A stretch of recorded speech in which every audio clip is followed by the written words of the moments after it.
And we have begun. Geethanjali, please introduce yourself fully and tell us about your work, and please lead us in a workshop. Thank you, Eric. So my dear people, am I clear? Am I audible? My audio is good? Okay, thank you. I'm so happy to be connected with all of you through this workshop, the first event of the season CSF 2024. A hearty welcome and also a humble request. I have sore throat and severe cough. So then and there I'll be drinking water. So please kindly excuse me. That's it, right? And now let me tell you how this workshop is going to work out. I have divided this workshop into 6 fragments. Persuasive presentation of storytelling through stories, right? So 6 fragments. The first one is introduction. Next, I have the history of persuasion. Next, we have an activity. And the fourth one is the quintessential concept of this workshop, how to include stories in your presentation. And then we have an activity. And the 6th one is a closure, right? Okay, now for the introduction, a bio about myself. When I was in the 4th grade, the class teacher had written a remark about me in the report card, which made my father very furious. So furious that he came to the school next day and picked up a fight with the class teacher. Any clue, any idea what that remark was about me as a 4th grader? You can come up with your own clues or ideas. Please punch me with your remarks. I'm open for punches. You can even use the chat. I think the teacher said she's too intelligent for the class.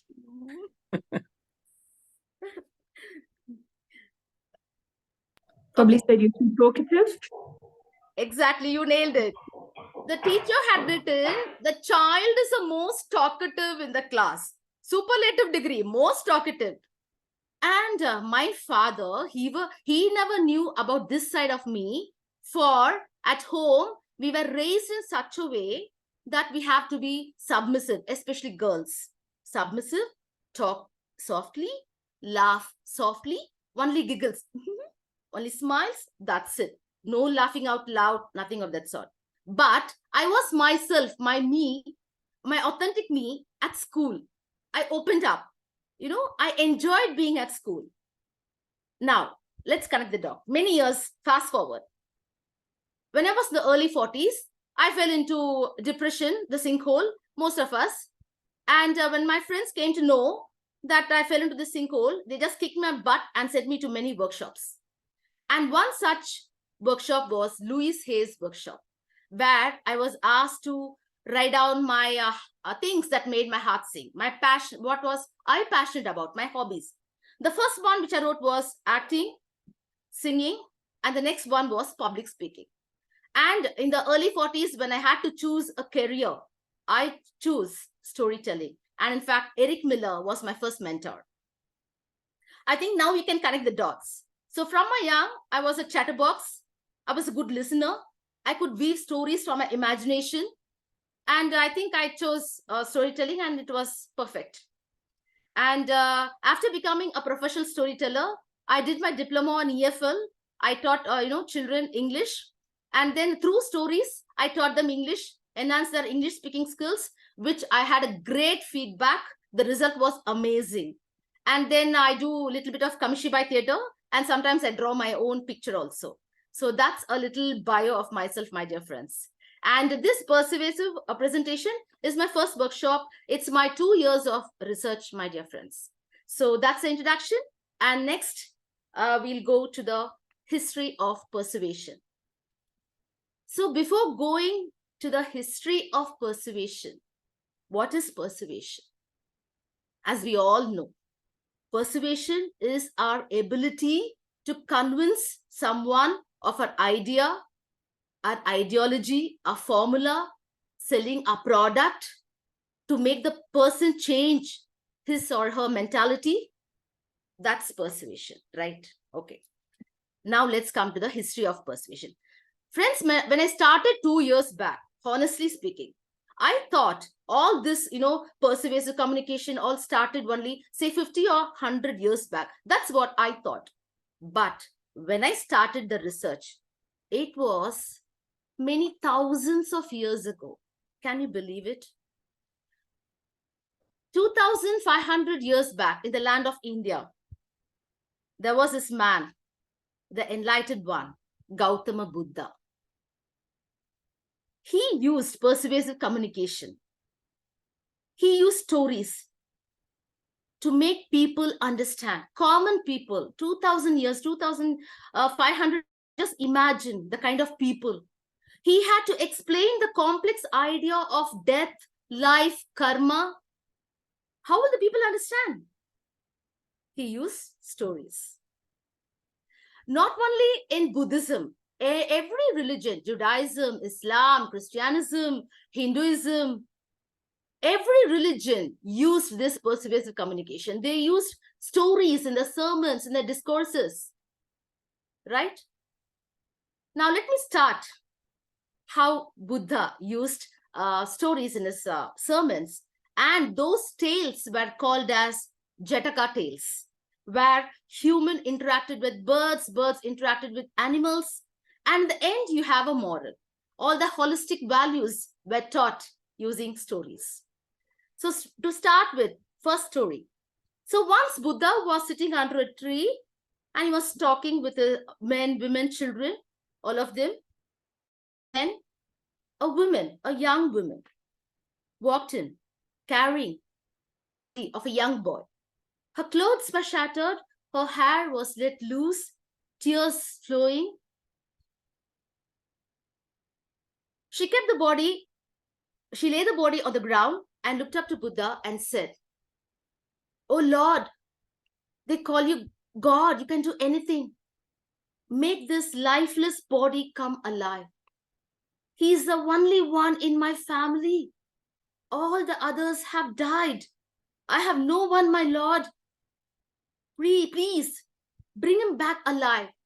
She begs with tears. Buddha, he just looks at her. He closes his eyes and then he opens and he says, "My dear child, knock every house in this village and collect some sesame seeds from houses which have never experienced death." The woman lays the body and she goes knocking every house in the village. Obviously, she could not collect the sesame seeds. She comes empty-handed.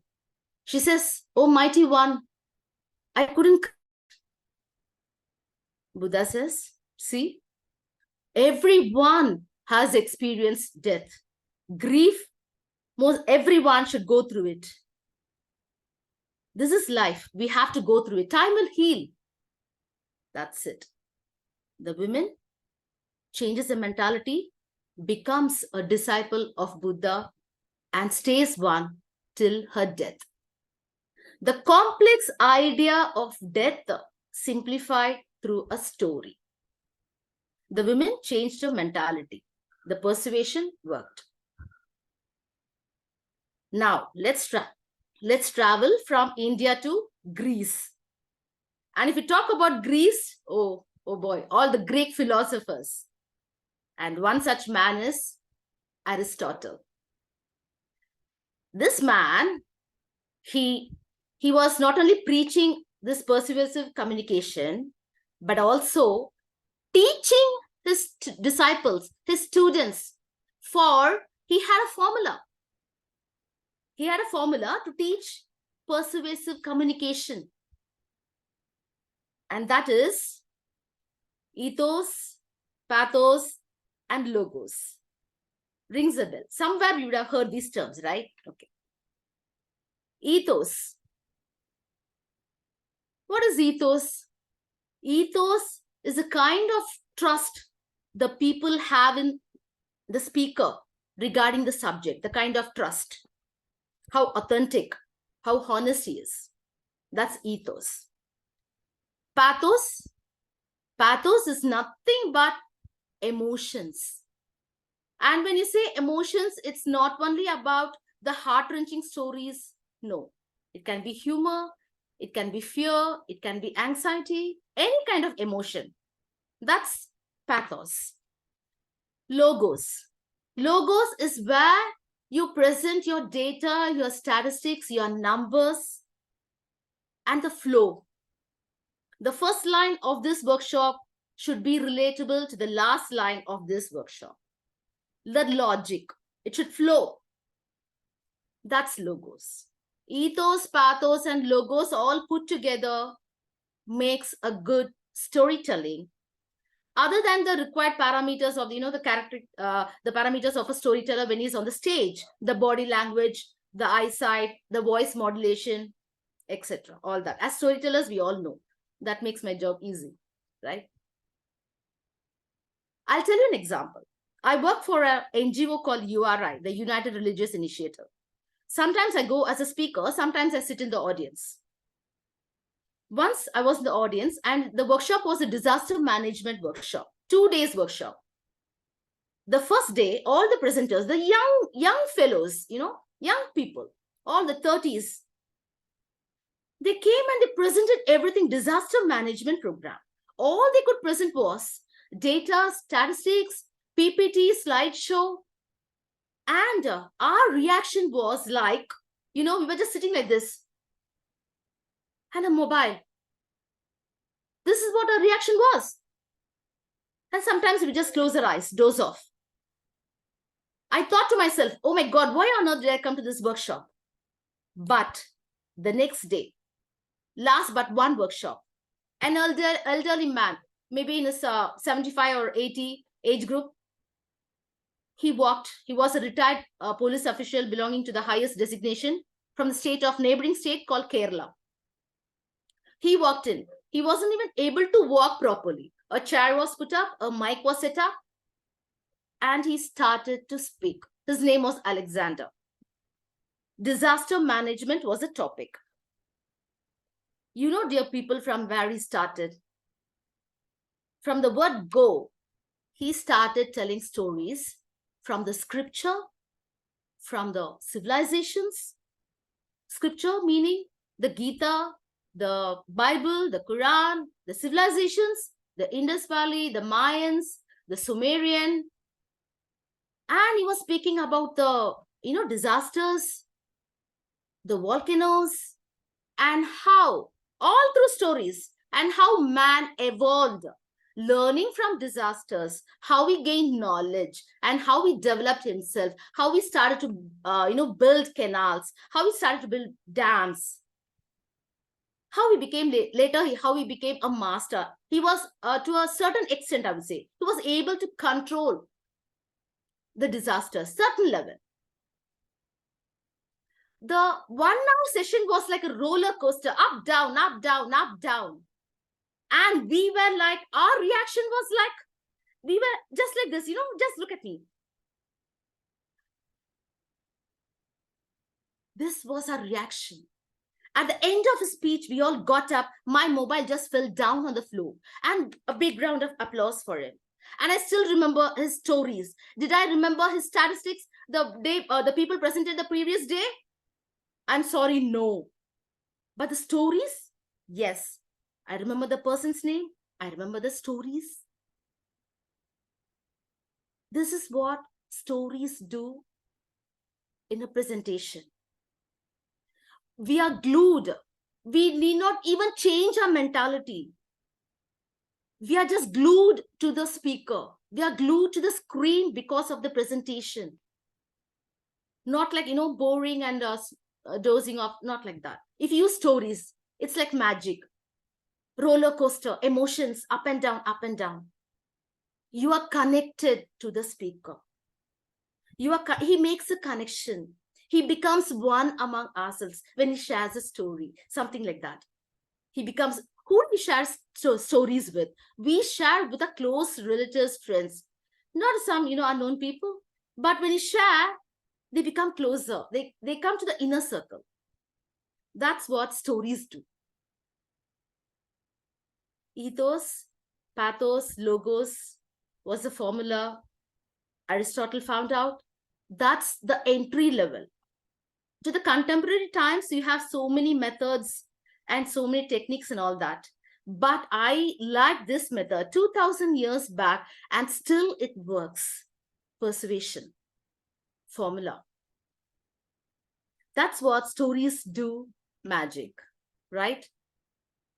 Now, I have a small activity for you. Okay, now that you have a workshop in your mind, or you have a workshop in your mind which is very close to your heart.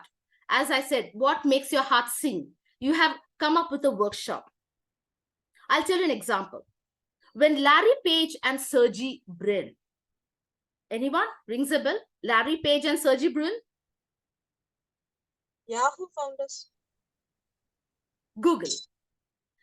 They were startups at one point of time. When they walked into SAP office, this SAP office is an investor company where they invest in computer related business and all that.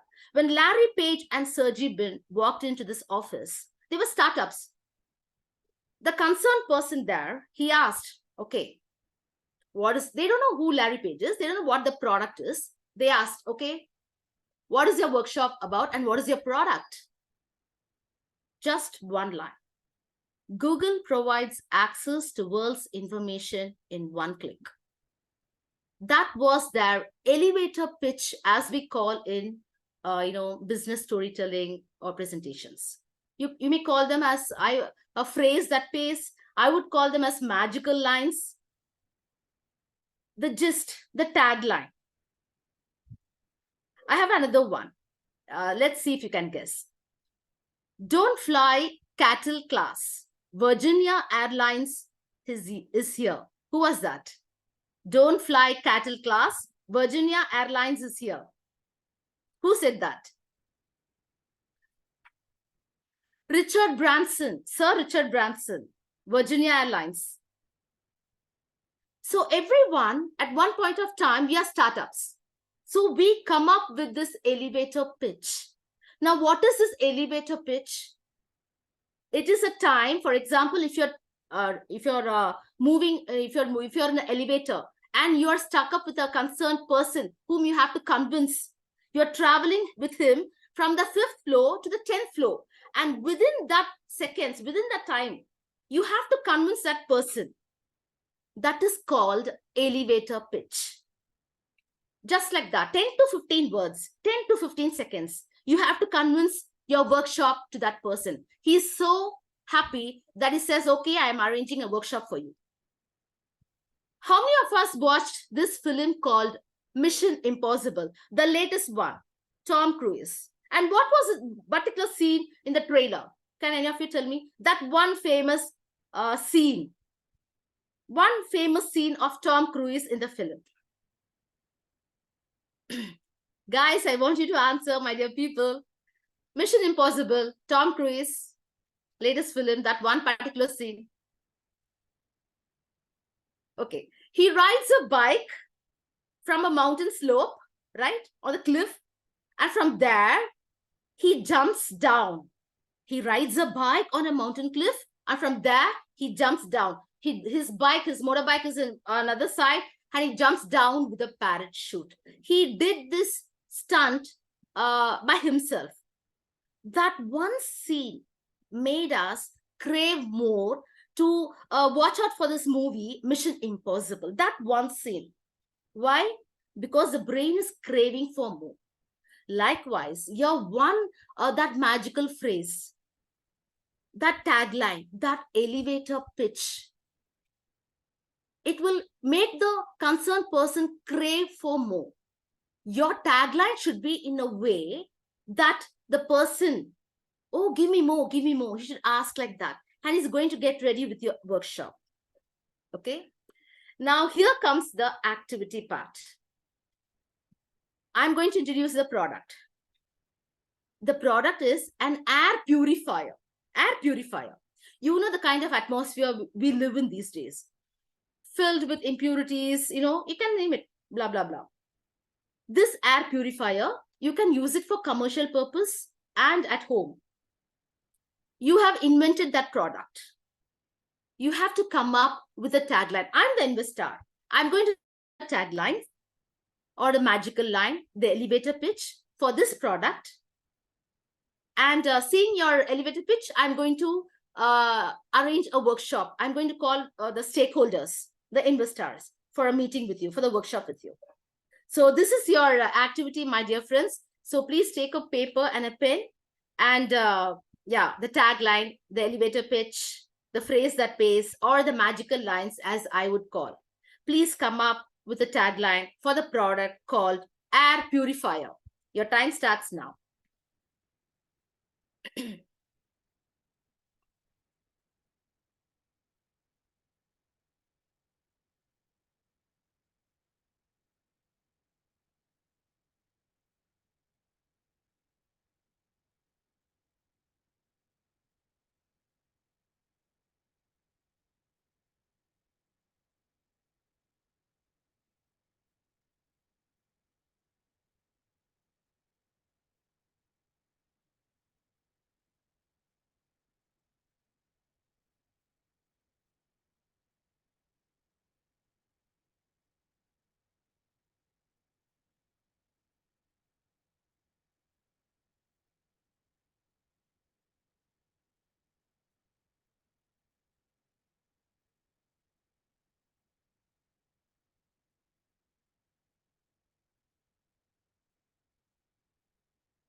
Do we put it in the chat?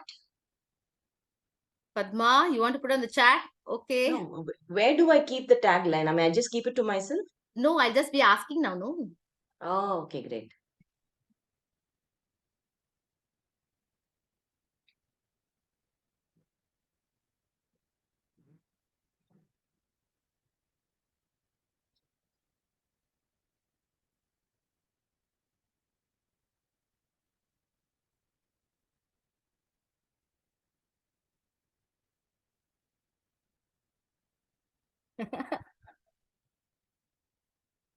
Excellent. You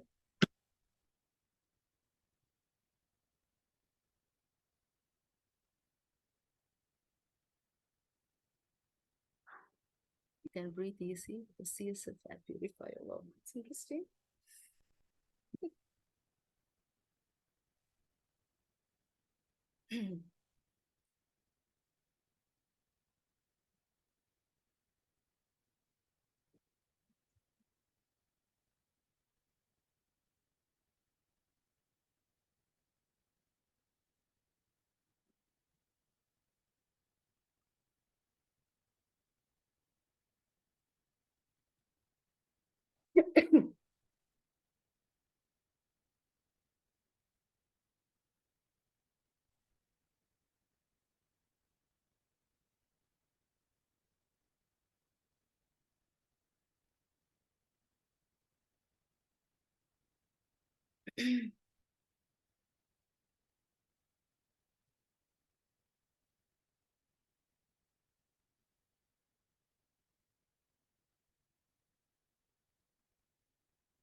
They're all putting it in chat, so I'll also put it in chat. Okay, okay. Mm.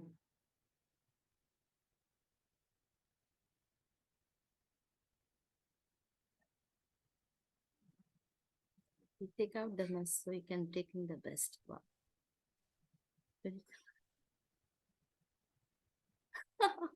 No air, it's not fair.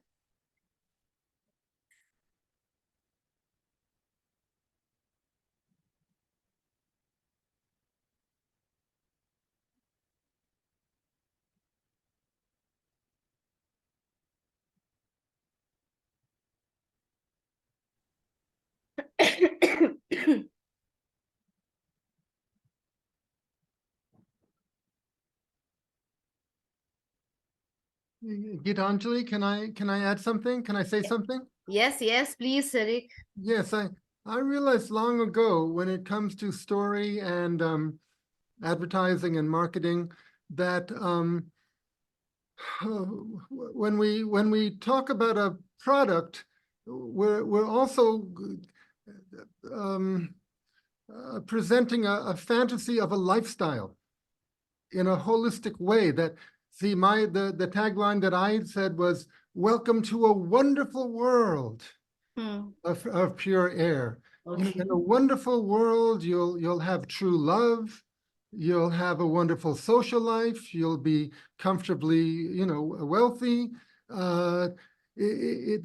So the one little individual product is tied in by the story in our imagination with a fantasy of an entire life. Yeah. And the need to invent such a product, Eric, where did that start from? That itself is a narrative. What was the need to start an air purifier? That itself is a sad narrative, I would say, these days. But the whatever the need is, the solution is not just on the physical level of giving pure air for your lungs, but giving you a joyful, satisfying life on every level, including loved ones. Somebody mentioned their loved ones in the chat, but Yeah. yes, you'll have a lot of loved ones, and you'll keep them safe, and they'll love you even more if you buy this product. So this sort of thing does persuade people. It hits them on the emotional level Yes. that get this product, and so many wonderful things will happen.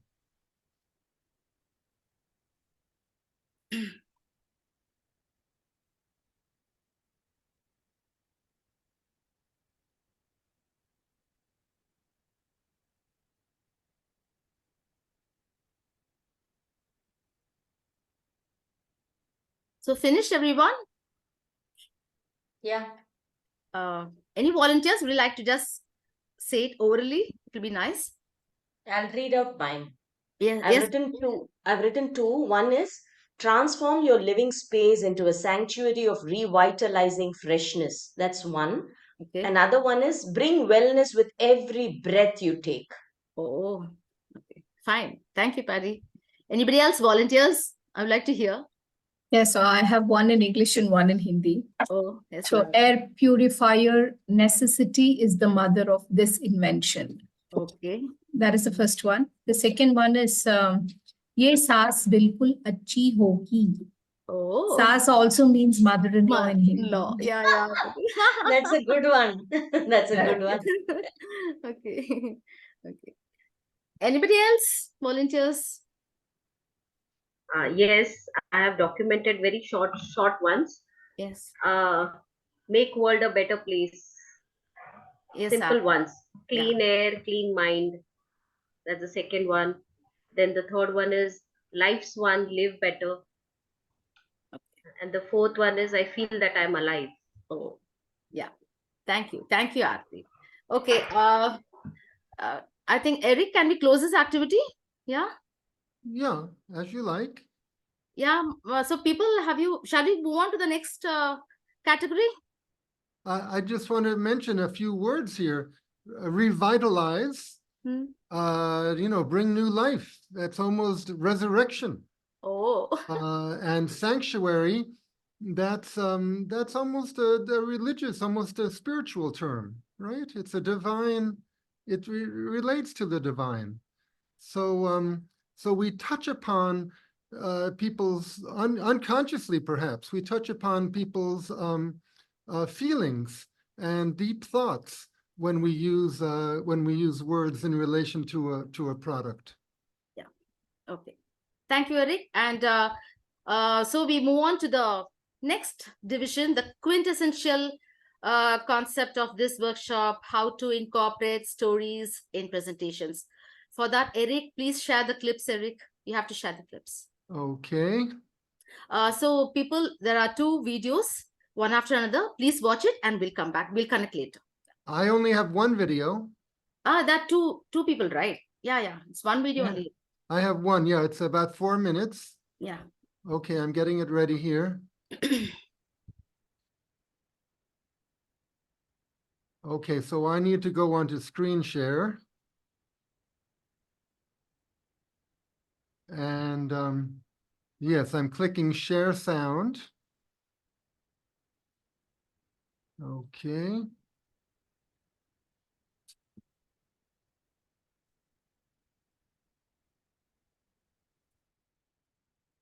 Okay, do people see the man on the screen there?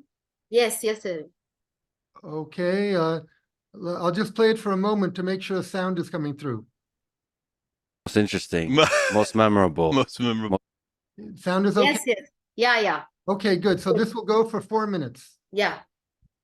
I mean, it's a real working ranch. And I spent all my summers on that ranch from age 4 to 16.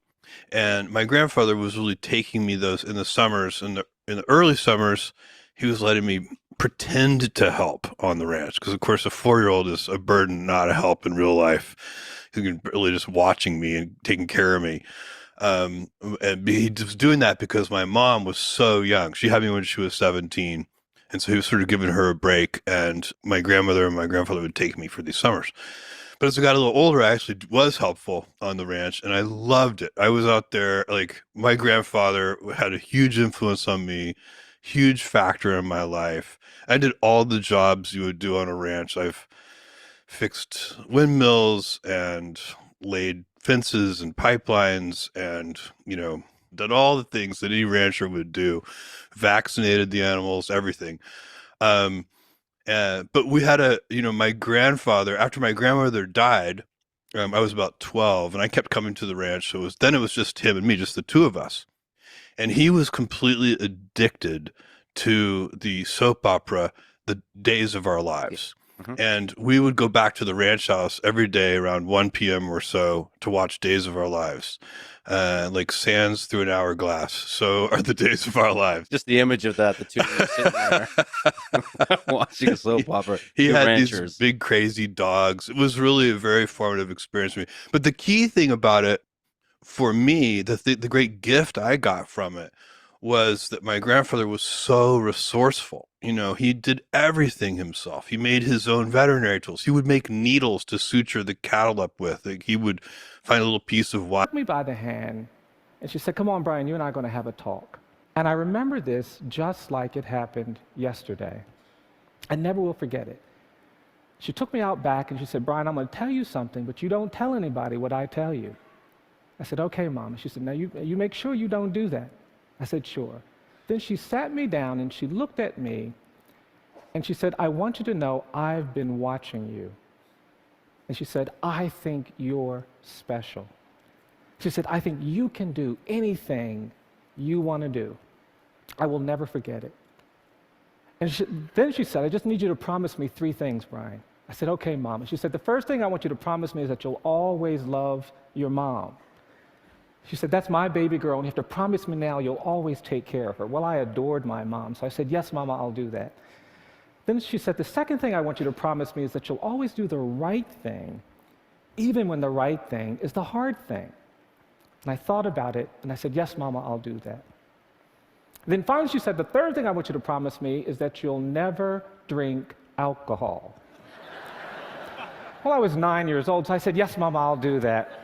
I grew up in the country in the rural South, and I have a brother a year older than me and a sister a year younger. And when I was about 14 or 15, one day my brother came home and he had this 6-pack of beer. I don't know where he got it. And he grabbed me and my sister, and we went out in the woods, and we were kind of just out there doing the stuff we crazily did. And he had a sip of this beer, and he gave some to my sister, and she had some, and they offered it to me. And I said, no, that's okay. Y'all go ahead. I'm not going to have any beer. And my brother said, "Come on, we're doing this today. You always do what we do. I had some, your sister had some, have some beer." I said, "No, I don't feel right about that. Y'all go ahead. And then my brother started staring at me. He said, what's wrong with you? Have some beer." Then he looked at me real hard. He said, "Oh, I hope you're not still hung up on that conversation Mama had with you." I said, "Well, what are you talking about?" He says, "Oh, Mama tells all the grandkids that they're special." I was devastated. And I'm going to admit something to you. I'm going to tell you something I probably shouldn't. I know might be broadcast broadly, but I'm 52 years old, and I'm going to admit to you that I've never had a drop of alcohol.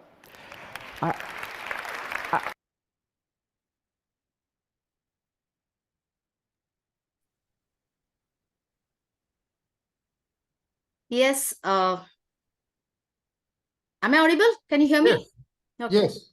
So the first one was about Jeff Bezos and, Amazon, right? So what do you think Bezos just shared? He shared his knowledge, how he got his knowledge of problem-solving skills, which he learned from his grandfather at the ranch. He is a multi-billionaire. Why should he even share that part of story? Because he feels he needs to be connected to the customers of Amazon through his story. He is giving a sneak peek of his life. When you share a personal story, you become closer to the audience. It makes you come closer to the audience. What's necessary for him to share that story? Where is he? I mean, Jeff Bezos, come on. He's the #1 rich man. His story of ranch, why should he share? He's trying to be humble. See, this is where I work. This is where I gain the knowledge of problem solving. Amazon. It has solved our problems. It is still solving our problems. He's so proud to say he learned it from his grandfather at the ranch. Next one, he's Brian Stevenson. I have to say about this human being. He's a human rights activist. He's a lawyer. He has a feat of, he has freed 72 people who were on death row, convicts on death row in the state of Alabama. He had freed them. They were blacks. They did not have a lawyer. They were wrongly convicted. He freed them. He became a rights activist.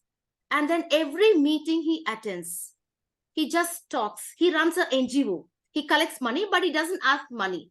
He simply comes and talks, and people out of their own will, when he shares stories about himself, when he shares stories about the convicts who were wrongly imprisoned, people are, teary-eyed, and they donate money out of their own will in millions.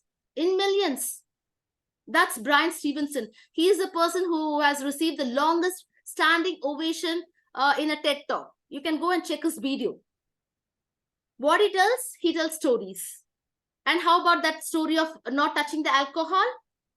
I think that has improved, a kind of honesty, ethos. He's authentic. He's true to himself. That promise he kept to his grandmother that he will not touch alcohol. He's crossed 50 and still he hasn't touched alcohol. He shares that part of story to the audience. That increases, his respect, that ethos is increased, I think. It brings closer. The audience become closer to that man. Someone out there needs to hear that story. It is not only for a product. It is not only for a formula. It is also for the well-being. Someone out there. It is not that they say we all have tough upbringing. All grandmas, we all have that kind of upbringing, right? Grandmas, joint families. So they become one among us. They become closer. Yeah, I know. We too have grandmas. We too have ranches and all that. Yeah, grandmas telling you're the favorite one in the family. All that happens, right? All these talks. It's not different. When they share, it's like as if, yeah, it happened even in my family. It's like as if they're sharing our story. Yes, Eric? Yes. One thing that I got from that last recording is Brian Stevenson? Yes. He said his grandmother said, "You're special." Yeah. In other words, I love you. Yeah.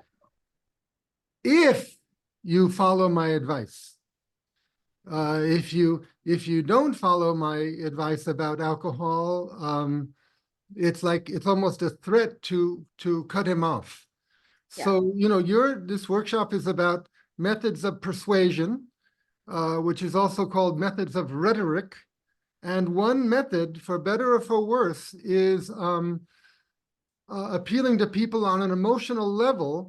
And in this case, the speaker, the grandmother, is saying, follow my advice and I'll love you. But if you don't follow my advice, I'm going to cut you. I'm going to reject you. Yeah. You're not going to be my favorite. That's right. So that is a very powerful method of persuasion. Unfortunately, it's a type of emotional blackmail or manipulation. But that is part of persuasion. Persuasion. It is. Okay. So we saw the clips. Now I'll go to, mostly people say when it is presentation, they talk about Steve Jobs. Yes, I agree. But another one person, my favorite person, is Bill Gates and his type of presentation. So we all know Bill Gates run this foundation called this Melinda Gates Foundation, right? So then now and then he collects money for his foundation. So during one such meeting, he was there to collect, raise money for malaria vaccine, right? And all the people in the room were billionaires, of course. Who comes to Bill Gates' meeting, right? It was a closed room. And Bill Gates started talking about mosquitoes, Africa, the disease caused by mosquitoes, and all that. Suddenly, what he does is, he had carried with it a closed jar. And he opens that jar. And what comes out? Any guesses? Any guesses what comes out from the jar? Mosquitoes. Yes, it was mosquitoes. And all the people sitting in the audience are millionaires and trillionaires. They would have never seen a mosquito in their life, probably. And the mosquitoes going and stinging them. And they're like thrashing their hands. And, it's a closed door room. And the thing is, it was not only about the stinging pain of the mosquito, but it was a disease which comes after the mosquito bite, like malaria and dengue. So people, they panicked, they frightened. He evoked the emotion of fear and anxiety in his audience, right? Obviously, people would have donated large sum of money. His coffers would have been filled. This was the innovative kind of presentation of Bill Gates.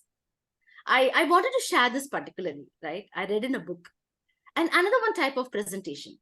And then it was for a water recycling plant, right? So he talks about how the earth is getting deprived of clean water. Again, for the Gates Foundation, NGO Foundation, he talks to a group of people. Recycling plant, water recycling plant. How the earth is getting deprived of the clean water. How countries will go to war for the cause of water. All that. And then there are 2 glasses of water on his table. One is sewage water. Sewage water means feces and urine, everything mixed. And another glass, there's a clear water. He says, see, recycling plants can turn this sewage water into this clean water. And he takes a clean water and he drinks in front of the audience to set an example, to show the people that this water is safe and healthy. You can proceed, you can trust, it's safe. And he demonstrates. He demonstrated that story. That was his way of presentation, Bill Gates. And when you talk about Steve Jobs, yes, he uses humor. He says, people, you don't have any idea how bad your phone is. At that time, people were using BlackBerry and maybe Samsung, Nokia. You're touching all that, buttons, plastic buttons. And every time you're touching that plastic button, your finger's getting hurt. It's going to pain. But not with iPhone. Ours is, it's just like magic. You just have to swipe your fingers on the screen. For that long period, the people would have never realized that the hand is paining, the finger is paining because of the clicking the plastic button. When Steve Jobs said the fingers really started to pain. And where's iPhone is now, yes? And he says, and he adds humor. Oh boy, I have patented it. He says that. And he talks about gigabytes. He says 5 gigabytes or something. I don't know, 5 gigabytes. For a common man like you and me, what is gigabyte? He says it's 1,000 songs in your pocket. iPod, when it comes with iPod. So, you know, the vocabulary, it is made simplified. It's simplified.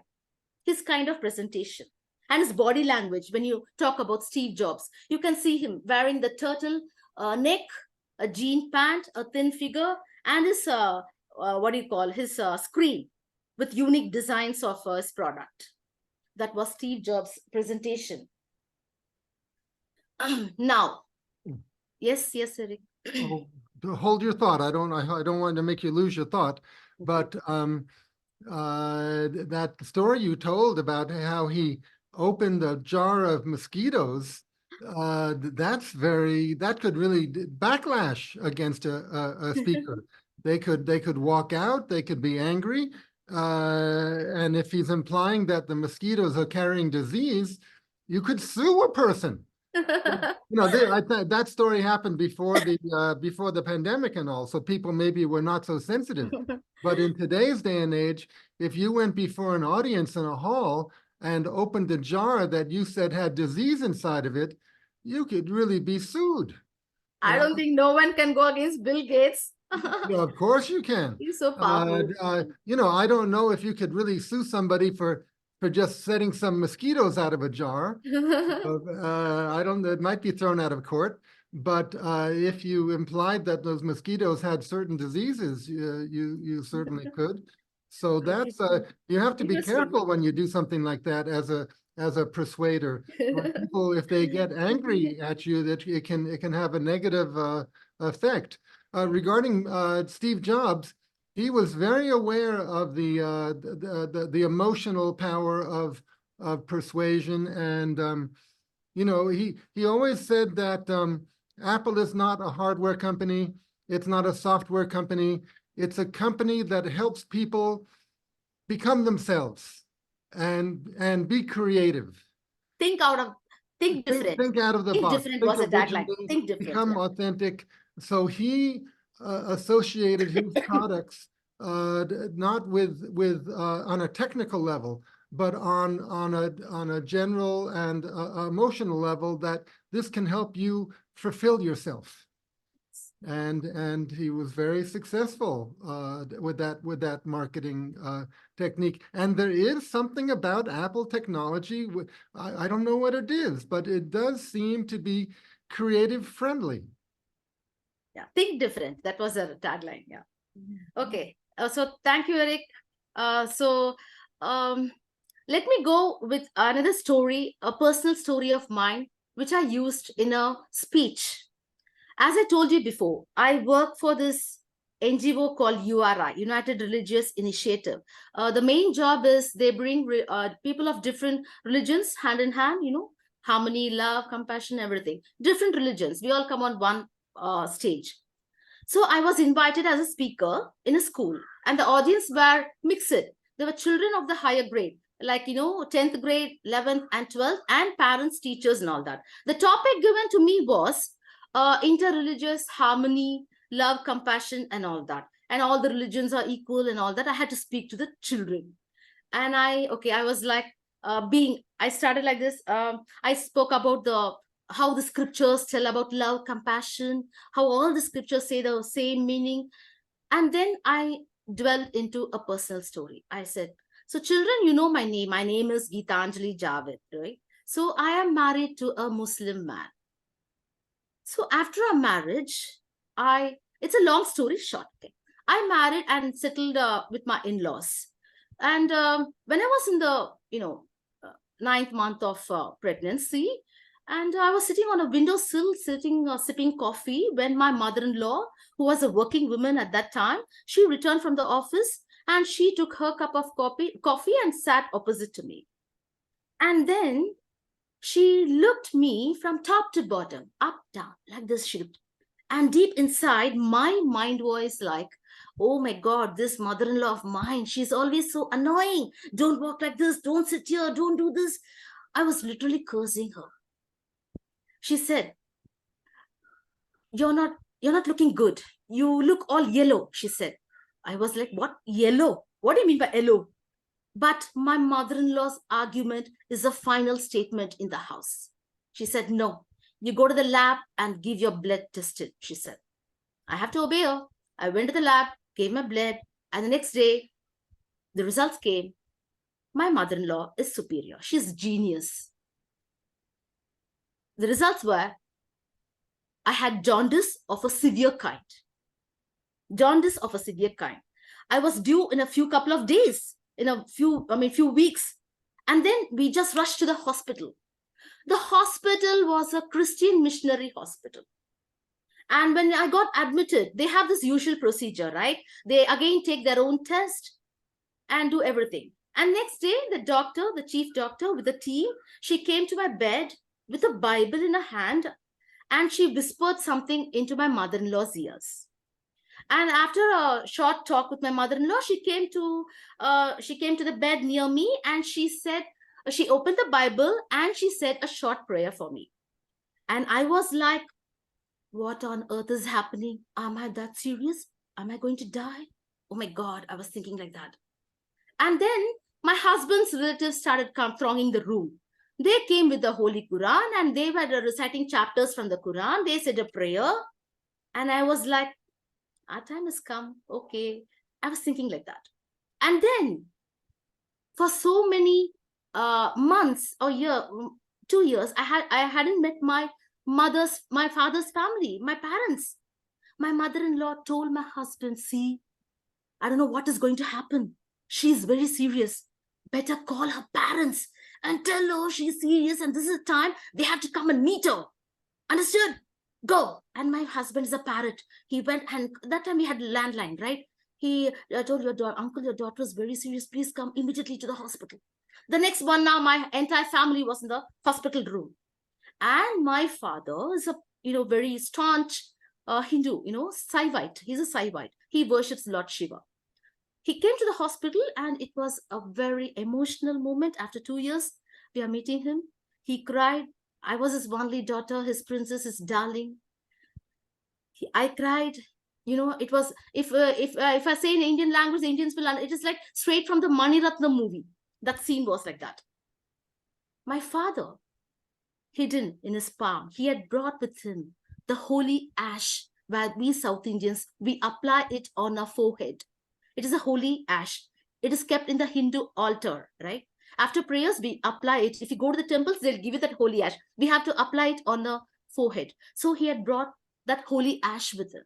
He applied it on my forehead and said, I'm a devotee all my life to Lord Murugan. He will not leave me. He will not leave you.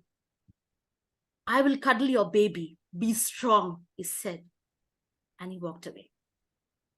My delivery was supposed to be in a couple of days, not immediately. But do you know what happened? Immediately, I had severe pain. And it was around midnight when my in-laws thought, okay, it's the final time she's getting the baby. When we're searching for doctors, there were no doctors in the hospital. Can you believe it? Even the duty doctors were absent. There were only the nurses and the, we call ayamas, the cleaners of the hospital. My mother-in-law's crying.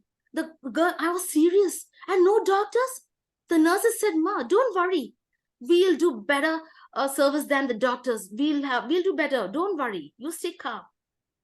And I delivered a very healthy baby boy. Of course, the baby was immediately taken to the incubator room. I ended my speech in the particular meeting in the school by posing a question. I asked the children, you have to tell me on that day which God helped me in delivering a healthy baby. I leave it to you. You decide. I had the prayers from the Bible, the Quran, the holy ash, the prayers. Now you decide. I give it to you, children. I ended. That's it. I didn't talk about anything else. I had a big round of applause and everything was okay. But after 4 years, my dear people, after 4 years, I met a student who finished a school, who finished a college and was working at that time. I met her in another meeting. She walked up to me and she said, ma'am, I still remember your pregnancy story. And I was like, and I got your ideology. I completely agree with you, ma'am. You know, religions are like rivers, but there's only one God. I got it from you, ma'am, she said. That day, I said, my mission is accomplished, I thought. My persuasion has worked. This is what persuasion does, my dear people. Someone out there needs to hear your part of story.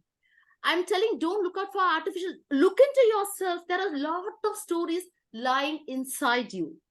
I'm very openly, frankly saying, in Chennai, only I share personal stories. My close circle, all of them knows. Every time I share a personal story, I'm very happy to share, more than happy to share. But none of them shares. They share somewhere from there, but not from this own, inside. There are a lot of stories hiding for leadership, for stress, for mental health. You can share those stories. You can monetize on your stories. Our tribe has to grow, guys. Come on. Someone out there needs to listen for motivation. See, like I changed, that child came up to me and spoke. Someone needs to hear. You may think, who wants to listen my story? No, somebody out there is listening. At least one. If you can change one person, that's your victory. That's the power of persuasion. That is how stories work in a persuasion. That's the power of persuasion in a presentation.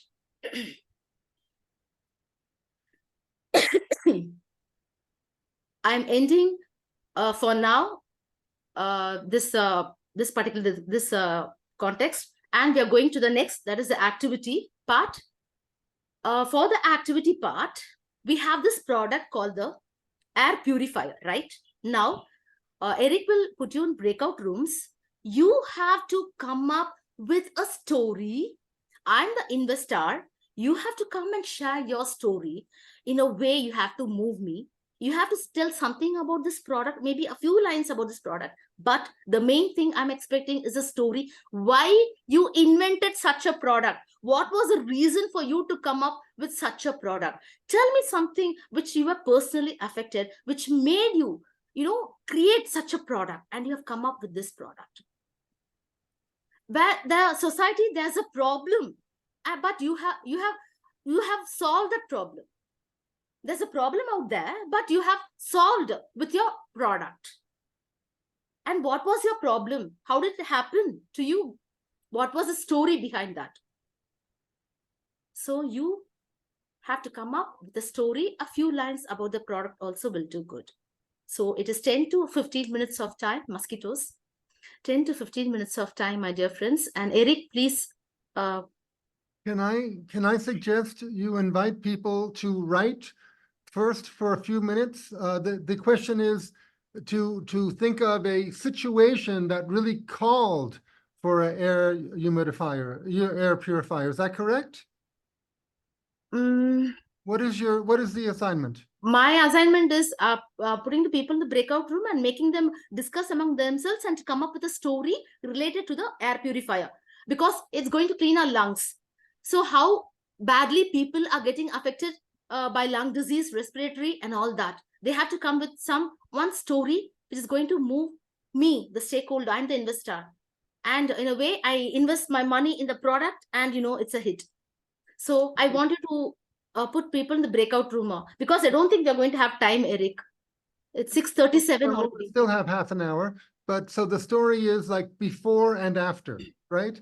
Why they came up with such a product? What was the narrative? What was the sad narrative to come up with the air purifier? What happened? What were the conditions? Yeah. And then the purifier was invented, and then how have these conditions changed? Yeah, and what the machine can do, what the instrument can do. A few lines. Of course, the air purifier. Yes, exactly. Yeah, it can be used for commercial as well as home space. So either way. Indoor spaces. Yeah, indoor spaces, commercial and home also. The factories also you can use it. So the original situation, the problematic situation, that probably was also an indoor problem. It could be indoor and outdoor. No outdoor, only indoors, only commercial inside. The factories, Well, houses. but sometimes we have indoor air problems because of outdoor air conditioning. Outdoor, how can air purifier? I mean, you have to carry it on your back, or maybe. No, I'm saying sometimes air goes bad inside a building because air is bad outside. Hmm. So the bad air outside could be part of the problematic situation that calls for the air purifier. Yes, something Okay, like that. so the problematic situation either is caused outside or inside, and then they get the purifier, and now of course things are different. Okay, well, the only reason I suggested inviting people to write first is because there are 24 people in this session, Okay. but only 6 of us have our cameras on. Either and- way, and might have people with how are you comfortable with you want to be in breakout Well, rooms, or but you want to write your let- own individual But stories? let me just finish. What I'm saying is that in the Chennai Storytelling Festival, our tradition is we don't put people in breakout rooms if their camera is turned off. Okay. Because we don't even know if they're there. They may be in the kitchen, cooking some food. So if we put people in breakout rooms, we can have, let's see, 1, 2, 3, 4, 5, 6 rooms, and everyone else has nothing to do. But if we invite them to first write some ideas on their own, everybody can do that. And then if they want to go into breakout room, they can. But if they want to just continue writing on their own with their camera turned off, they can do that.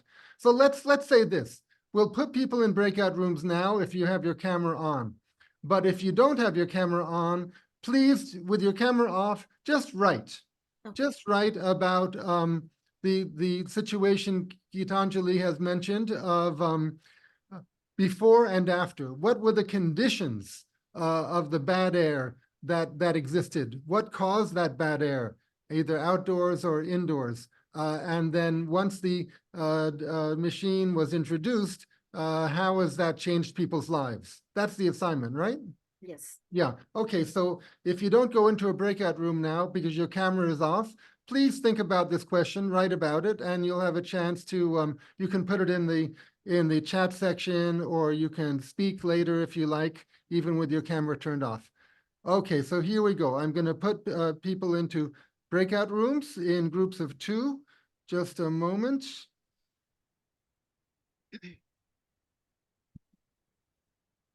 Let's see.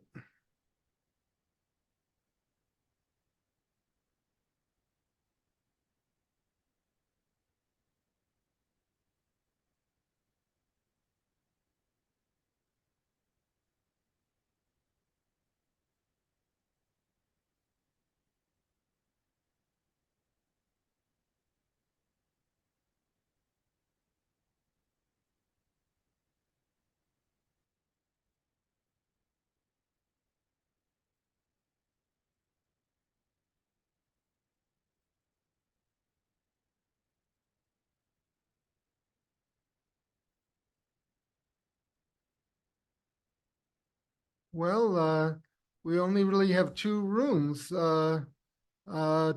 Maybe one room can have 3 people. Is that a good idea? I think that's what we'll have to do.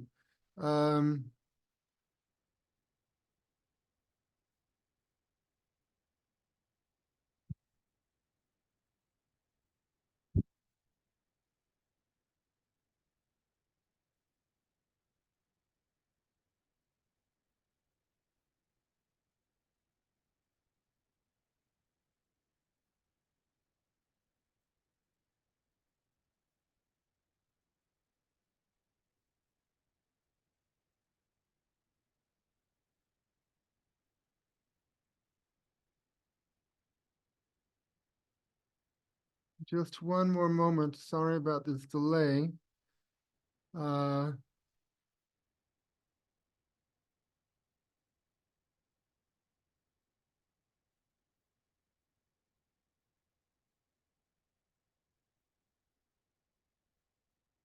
Okay, so we have 2 rooms. One has 2 people, one has 3 people. Here we go. So this is for about 10 minutes? Yeah. Okay. Okay, bye-bye, everybody. I think you'll be put there automatically, but you may be asked if you want to go in a room, in which case, please click yes.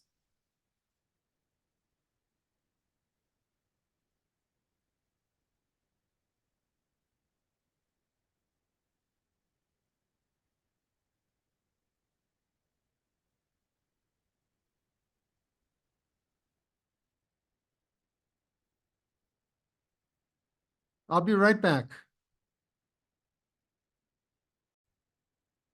Bruce, are you there?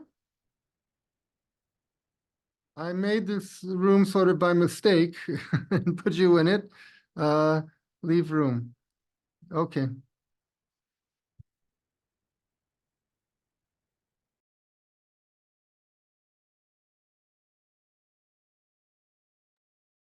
Okay. The three of them are in one room and two of them are in the other room. Can you hear me? Oh, your voice is muted. Yeah. Yes, Eric. Yeah, please. Yeah, three of them are in one room and two of them are in the other room. Okay. Just to get an idea how to frame Yeah, a story. and 12 people are listening to us now. They can write, maybe. They can write Yeah, their own story. what I'm saying is they're listening and seeing us now. Yeah. Even though we're not, oh, I'm going to put the recording on pause.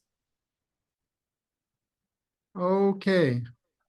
I believe, is everybody back from the breakout room, or is this? There we go. Now they're all back. Good. Okay, Geethanjali, go ahead. So any volunteers, team? Anybody want to share the story? It will be nice. Padma? Let's go with room-based. Room 1, room 2. Yeah. Room 1? Room Yes, 1, so, it was it was- myself, it was- Barry, and Ansuk. So Barry will start the story. Okay. Well, yes, we thought of creating a story that focuses on a mother and a child, Okay. and whether, depending on how our product was actually created, whether it's actually like a mother who is an engineer in the laboratory or not, but a story about a woman named Sheila and her son Amar, who is 7 or 8 years old and who starts to have trouble breathing and trouble and he gets into wheezing fits, and perhaps he has a friend, but when they get together, they can't play because they both have problems with their breathing. You want to pick it up, Padma?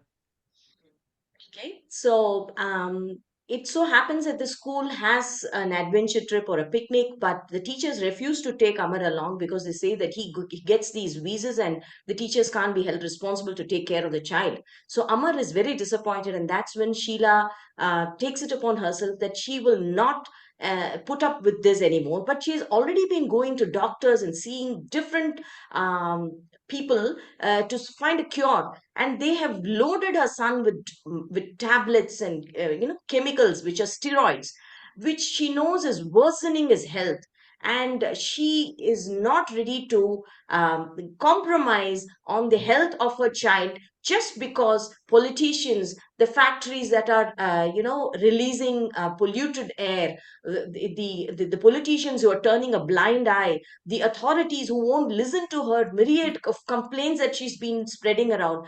So she decides to meet up with a gentleman named Barry, who is an entrepreneur and is a famed person who's done a lot of service for the society. So she goes and appeals to him, saying that, look, this is the state of not my child alone, but several children. So do help us out with something that need not be related to medicines and tablets for my child. And Barry, you go on from here. Well, then this character Barry, who is very different from me because he is an entrepreneur and has millions of dollars and understands the nanotechnology and such, but he works with his laboratory to develop the Air Pure 3000 that then solves the problem for Amar and his friends, and he can have his play dates and he can go on the field trips, and he can breathe clearly. Yes. So this air. What is the name of the product? Air I said purifier. Air Pure 3000. Air Pure 3000 comes in 3 sizes, small, medium, and large. You can use it in a small room, a medium one for a larger room, and a large one for your classroom. And that specific town has now got all the schools who have enrolled to install this, and it comes with the lifetime warranty and service with filters changed, and all the children are now healthy there. Wonderful, wonderful. Yeah, the connection is so very natural, very, very nice, very nice, very nice. Thank you. Next one, Yeah, room but 2. I just want to say, whenever we bring in a mother and child, it's very emotional. Yeah, emotional. Yeah, I wanted to say that. Yeah, because That emotional part. Yeah. the bond between the mother and child, or our fantasy of the bond between mother and child, is so important to us. And of course, whenever we hear a story, or read it or see it, we imagine it's happening to us. We identify, we project. So when we hear a story about a mother and child helping each other and being together, it's so heartwarming. And then, of course, we have to get that product which is associated with that. I'm And sorry. it looks like Ansuk wanted to say something too, our third. Yes, if you ahead, buy Ansuk. this air purifier, we will give you as bonus air purify masks. Oh, Your children use it when they go picnic or any kind of excursions. So that's perfect. added bonus. Okay. Okay, thank you. And room number 2, you want to share your story? I think this is our room. So if June allows me to do so, I'm going to tell her story, because she shared a personal story, a wonderful story that convinced me to invest or buy the product at the end. So she, after giving birth to her child, both herself and the child couldn't breathe. So it was not healthy, the situation. So they went to doctors, etc. And then they learned that they were allergic to mold, dust, to everything that flies around. And so they couldn't afford to buy air purifier at that time, because they invented newly. But then at the end, they just cleaned out the air, and they felt better. So after a long time, she said that her son now is bringing air purifier, which is called Plasma, which is made in Netherlands, to Toronto, Canada, and now marketing this product in there. So I am ready to invest or buy this product, because I know that from the personal experience, it's good. Thank you. Thank you. Thank you so much. So I end this workshop with an old adage which says, tell me a fact, I'll believe. Tell me a truth, I'll listen. Tell me a story, it's going to stay with me forever. Thank you, people. Thank you so much. Thank you.